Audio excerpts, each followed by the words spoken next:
मेरा यह मानना है, यह देश जब आजाद हुआ था, भारत की अर्थव्यवस्था में एग्रीकल्चर का जो योगदान था वो लगभग 41 से 42% था। लगातार कृषि का कम होता गया। एग्रीकल्चर और मैन्युफैक्चरिंग, इन दोनों में बेहतर समन्वय हो तो विकास उतना ही स्पीड अप होता है, उतना ही उसमें गति बढ़ती है, उसकी गति बढ़ती है। हमारे यहां मैन्युफैक्चरिंग अभी भी 15-16 के आसपास है, लेकिन एग्रीकल्चर में हमारा शेयर लगातार घटता गया। एग्रीकल्चर का जो भारत की अर्थव्यवस्था में योगदान होना चाहिए, आज ये 41-42% से घट करके 20-21% तक सीमित रहा है। लेकिन हमने इसको वैल्यू एडिशन के साथ जोड़ने के लिए जिस नए प्रयास की आवश्यकता है, उस पहल को और मजबूती के साथ, कुछ हुए हैं और कुछ और अच्छे ढंग से आगे बढ़ाने की आवश्यकता है।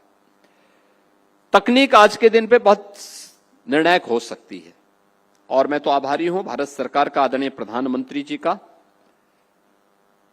कि उन्होंने उत्तर प्रदेश के अंदर कुछ इंटरनेशनल सेंटर अलग अलग प्रोडक्ट के उपलब्ध करवाए हैं। जैसे वाराणसी में इंटरनेशनल राइस इंस्टीट्यूट बना है, बेहतरीन परिणाम दे रहा है, उसने बेहतरीन रिजल्ट दिए हैं।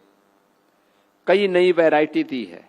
यहां के अलग अलग हमारे जो क्लाइमेटिक जोन है, उनमें कौन सी वैरायटी प्रभावी हो सकती है और कौन सी तकनीक अपनाई जानी है, तकनीक का क्या प्रभाव हो सकता है, समय पर बीज अगर गिर गया, उत्पादन पर इसका क्या असर पड़ता, और क्वालिटी सीड है तो क्वालिटी सीड उत्पादन को कैसे आगे बढ़ा सकता है।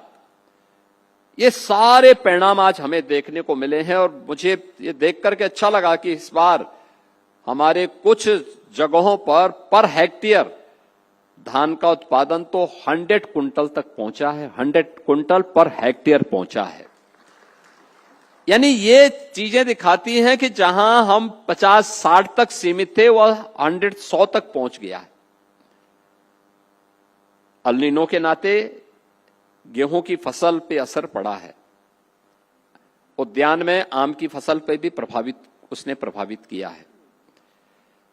लेकिन ये तो हमेशा रहेगा, लागत को कम करके उत्पादन को बढ़ाना,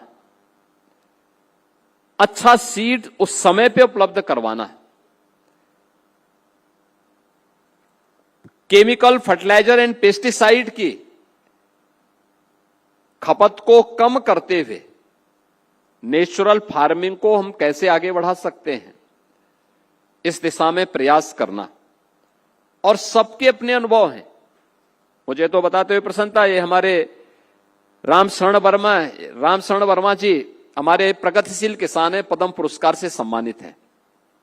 ये बाराबंकी के निवासी हैं। गत वर्ष मुझे इनके खेत में जाकर के हम लोगों ने विकसित कृषि अभियान को उनके खेत में ही जाकर के संपन्न किया था।